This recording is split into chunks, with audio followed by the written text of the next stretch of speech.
पाकिस्तान जिंदाबाद, पाकिस्तान जिंदाबाद, We want justice, we want justice, we want justice। नाज़रीन जी तो इन वक्त पनवाकिल प्रेस क्लब जे ॿाहिरां PTI जा मेंबर एहतिजाज करे रहिया आहिनि। अचो त संदसि ॻाल्हि ॿोल कयूं। बिस्मिल्लाह रहमान रहीम। जी असां सिर्फ़ु एतिरो चवणु चाहियूं था त जंहिं 40 साल मुल्क जी ख़िदमत कई परवेज़ मुशर्रफ, जंहिंजे करे असां अॼु पाकिस्तान हिन दुनिया जे नक्शे ते आहे, जंहिं हमेशह पाकिस्तान जी ख़िदमत कई, उन ख़िलाफ़ फ़ैसिलो सरासर ग़लति आहे। असां चीफ जस्टिस साहिबु गुज़ारिश कयूं था त इन जे फ़ैसिले ते नज़रसानी कई वञे। जंहिं असांजी माना 3 जंगियूं लड़ियूं पाकिस्तान जे लाइ, ऐं जंहिं 1979 में असांजे खाना काबा ते कुझु शरपसंदनि उते माना अची कब्ज़ो कयो। हीउ वाहिद मर्द मुजाहिद हो, उन टाइम में मेजर हुयो, माना बिना कंहिं माण्हू माराइण जे, बिना कंहिं हुनजे उन काबतुल्ला शरीफ़ तां कब्ज़ो हटायो। छा इहो माण्हू गद्दार थी सघे थो? असां चीफ जस्टिस साहिबु पाकिस्तान गुज़ारिश करणु चाहियूं था त महिरबानी करे हिकु दफ़ो इन फ़ैसिले नज़रसानी कई वञे, हुनखे घुरायो वञे। कॾहिं परिपुर फ़ैसिलो न ॾिनो हूंदो आहे पाकिस्तान जे कोई आइन हुन में नथो ॾिनो वञे फ़ैसिलो, इन करे इन फ़ैसिले ते नज़रसानी कई वञे। महिरबानी।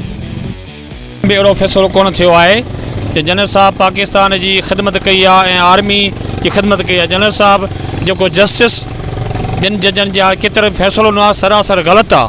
ऐं उन्हनि अहिड़ा गुथा लफ़्ज़ ॻाल्हाया आहिनि जनरल मुशर्रफ जे बारे में। असां चीफ जस्टिस खे अपील कयूं था ऐं जस्टिस जंहिं डिसाइड कयो, जंहिं फ़ैसिलो कयो उन ते असां क्रिटिसाइज़ कयूं था, जीअं जो असां सां इंसाफ़ चीफ जस्टिस खे असां अपील कयूं था त असां सां इंसाफ़ कयो वञे ऐं जनरल मुशर्रफ सां इंसाफ़ कयो वञे। इहो सरासर ग़लति आहे।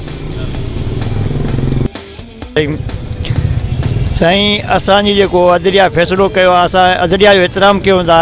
असां पाकिस्तानी आहियूं, पर इहो जेको आहे फ़ैसिलो हिकु तरफ़ो थियो आहे। पाकिस्तान जी जेतिरी बि आर्मी आहे, जीअं पाकिस्तान ठहियो आहे त पाकिस्तान आर्मी आहे त असां पाकिस्तान बि आहे।